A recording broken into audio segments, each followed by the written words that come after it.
أعزائي المتابعين من كل مكان في الدنيا، السلام عليكم وصباح الفل على عيونكم. خبر عاجل من وقت ما أنا بسجل لكم الحلقة دي، يعني من ساعة بالكتير، وهو عن سقوط بقايا الصاروخ الصيني التايه اللي كان محيرنا ومخوف كل العرب في بحر العرب. وهنعرض لكم كمان كلام التلفزيون الصيني، هنعرض لكم كمان في الحلقة دي أول فيديو حصري للحظة سقوط الصاروخ وانفجاره واللي صورته البحرية الأمريكية. كمان في آخر الحلقة دي هنعرض لكم إيه علاقة أزمة الصاروخ الصيني الأسبوع اللي فات وباللي بيحصل دلوقتي في مدينة القدس المحتلة، كمان تهجير سكان منطقة حي الشيخ جراح. هنعرض لكم كل التفاصيل دي، فدي حلقة مهمة يا صديقي، فبتمنى من حضرتك تتابع معايا الحلقة للنهاية، ولو يعني لايك منك كده للحلقة في بدايتها يبقى كتر خيرك جدا. يلا بينا نخش في تفاصيل الحلقة على طول بعد ما نوحد الله ونصلي على النبي عليه الصلاة والسلام.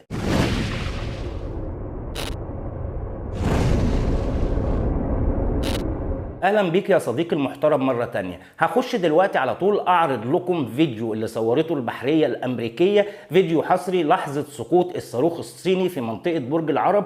ولكن خلونا كده زي ما ظهر لحضراتكم الاخبار في البداية، عاجل سقوط الصاروخ الصيني في بحر العرب ولا يوجد اي ضحايا الحمد لله. التلفزيون الصيني: الصاروخ الفضائي تفكك فوق بحر العرب بعد دخوله الغلاف الجوي. الصين بتقول كمان بقايا الصاروخ سقطت بموقع على خط الطول 72.47 درجة شرقا وخط العرض 2.65 شمالا. الصين بتقول برضو ان بقايا الصاروخ سقطت بالمحيط الهندي، والاحداثيات ترجح منطقة جنوب غرب الهند وسريلانكا. كمان اخبار على سكاي نيوز عربية نقلا عن التلفزيون الصيني: الصاروخ الفضائي تفكك فوق بحر العرب بعد دخوله الغلاف الجوي. كمان ايرام نيوز قالت عن الخبر ده، وقالت ذكرت وسائل اعلام صينيه رسميه ان اجزاء من الصاروخ دخلت الغلاف الجوي في الساعه 2:24 دقيقه صباحا بتوقيت جرينتش، وسقطت في موقع بخط الطول 72.47 درجه شرقا وخط العرض 2.65 درجه شمالا. هي دي كل الاخبار كده، الحمد لله الصاروخ وقع فعلا وبقايا الصاروخ وقعت فعلا في بحر العرب بعيد عن اي منطقه يابسه، والحمد لله. وكنا قلقانين الفتره اللي فاتت على كل الدول العربيه، فالحمد لله ربنا سترها. تعالوا دلوقتي نشوف الفيديو الحصري اللي سجلته البحريه الامريكيه. زي ما حضراتكم شايفين الفيديو معروض اهوت، ده ما انتشر على مواقع التواصل الاجتماعي وعلى المواقع، بيقولوا ان البحريه الامريكيه هي اللي صورت لحظه سقوط الصاروخ زي ما حضراتكم شايفين كده. طيب يا صديقي كده الحمد لله انتهت الأزمة بتاعة الصاروخ الصيني واطمنا على كل الدول العربية. لكن في لقاء مهم جدا من مسؤول صيني بيوضح للناس مشكلة الصاروخ الصيني ده، فتعالوا نشوفوا المقطع ده علشان هنجاوب بعد منها ونقول ايه علاقة الصاروخ الصيني وأزمة الصاروخ الصيني باللي حصل في منطقة حي الشيخ جراح في القدس المحتلة واللي حصل كمان في بيت المقدس. كل عام وأنتم بخير. فيما يتعلق بما يسمى خروج صاروخ صيني عن السيطرة واحتمال سقوطه في منطقة مأهولة بالسكان، أعتقد أن وسائل الإعلام الغربية التي تروج لهذا الخبر سخيفة وتنقصها الثقافة في المعارف العامة. ما هو إلا تضخيم وإعلامي سياسي. ففي دعاية الإعلام الغربي يدور حطام الصاروخ الصيني بسرعة 27,000 كيلومتر في الساعة، وهو من أكبر قطع الحطام الفضائي غير المتحكم فيها ولا يعرف مكان سقوطه. يا لها من مبالغة. في الحقيقة تم حساب مسار رحلة حطام الصاروخ الصيني بعناية فائقة، وعادة ما تكون نقطة هبوطه في مقبرة المركبات الفضائية المعروفة باسم المنطقة غير المأهولة في جنوب المحيط الهادئ. بالنسبة إلى الذين يمتلكون معرفة عامة عن إطلاق الصاروخ الحامل، من المعروف أنه هناك حطام الصاروخ بعد إتمام مهمة الإرسال سيعود إلى الأرض، سواء كان الصاروخ صينيا أو أمريكيا أو روسيا أو يابانيا أو أوروبيا. منذ إطلاق البشرية أول الصاروخ قبل أكثر من 60 عاما لم تحدث أي حالة من إصابة الناس بحطام الصاروخ. حطام الصاروخ الصيني لونغ مارش 5B الذي يهبط الآن وزنه غير كبير، وسيستمر وزنه في تناقص بعد إطلاق الوقود المتبقي والغازات عالية الضغط فيه. إضافة إلى ذلك هذا الحطام رقيق الجلد مصنوع من سبائك الألمنيوم سيحترق بسهولة في الغلاف الجوي، مما يشكل خطرا بعيدا للغاية على الناس.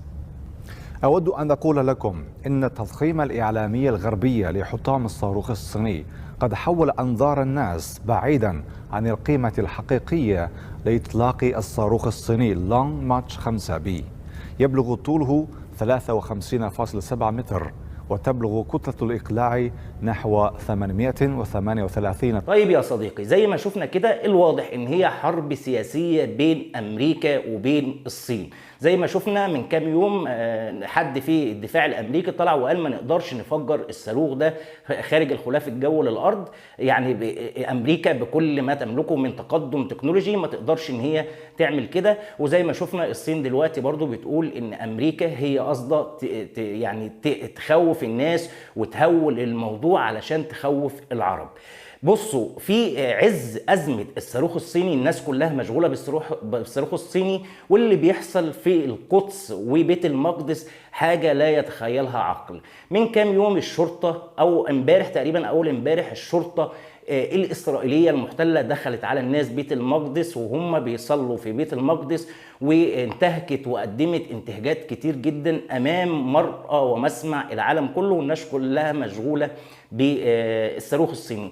كمان عزيزي المتابع في منطقة في القدس المحتلة اسمها منطقة حي الشيخ جراح، السلطات الإسرائيلية المحتلة دلوقتي بتحاول تهجرهم من بيوتهم. وبصراحة أنا شفت كذا مقاطع فيديو، لكن اللي هعرضه على حضرتك دلوقتي هو مقطع فيديو لأب بيعتقلوه قوات الاحتلال من منطقة حي الشيخ جراح.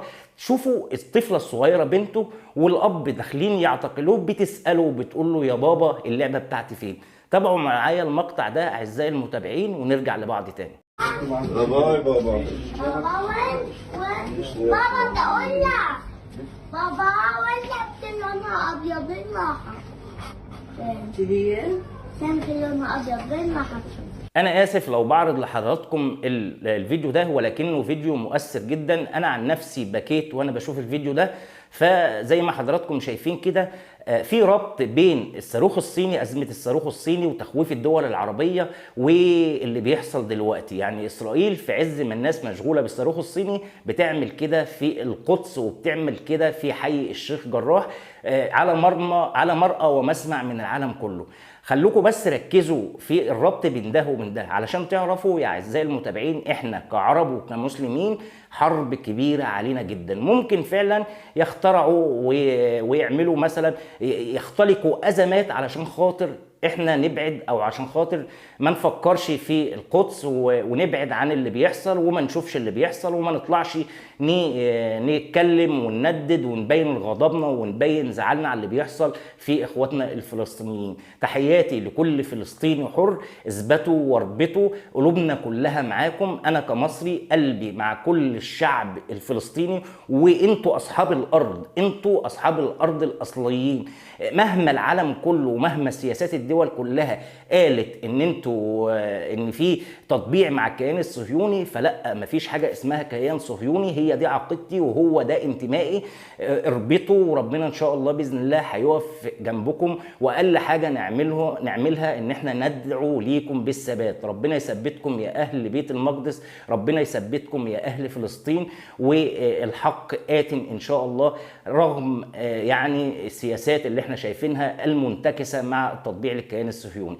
تحياتي ليكم اعزائي المتابعين لو وصلتوا معايا للثانيه دي من الفيديو، ويا ريت تقولوا لي ان انتوا وصلتوا للثانيه دي من الفيديو علشان انزل اشكركم بنفسي. وما تنسوش قبل ما تخرجوا من الفيديو ده تعملوا لايك للفيديو ده وتشرفوني برايكم في التعليقات. ولو حضراتكم بتشوفوني لاول مره ما تنسوش تضغطوا اشتراك في القناه وتفعلوا زرار الجرس على خيار الكل علشان تتابعوا كل حلقاتنا اللي جايه. هنا بنتكلم في كل قضايا الراي العام، كمان كل مواضيع الترند اللي شاغله بال الناس على السوشيال ميديا. تحياتي لكل عربي حر، تحياتي للجميع، وتحياتي لاهل فلسطين الغاليه. السلام عليكم.